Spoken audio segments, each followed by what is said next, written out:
Hello everyone, how are you doing? This is MD Tech here with another quick tutorial.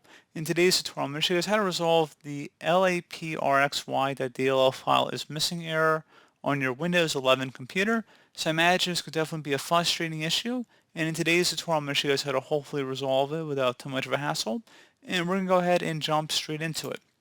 So we're going to start off by opening up the web browser of our choice, and you want to search for LAPRXY.DLL download. So go ahead and search for that. One of the best results should be a site that says dll/files.com. Go ahead and open that up. And then you want to scroll down, select one of the most up-to-date downloads here. So I'm going to select the 64-bit download. So I'm on a 64-bit machine here.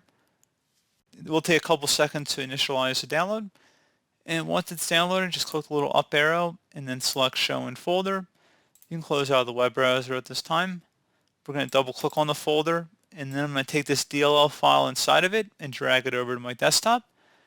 And now, without closing out this window, I'm going to select this PC on the left side. If you have to, you can open up File Explorer if you search for it just to get back to this page.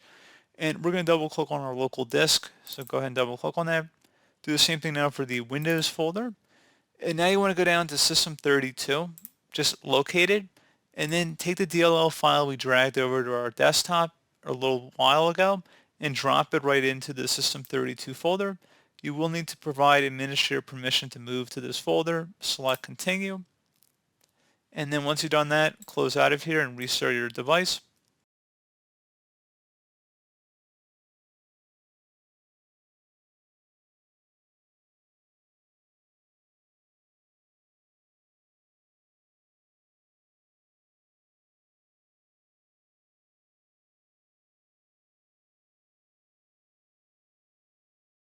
And there you go, guys. Simple as that. And hopefully I was able to resolve your problem. So as always, thank you guys for watching this brief tutorial. Do hope I was able to help you out, and I do look forward to catching you all in the next tutorial. Goodbye.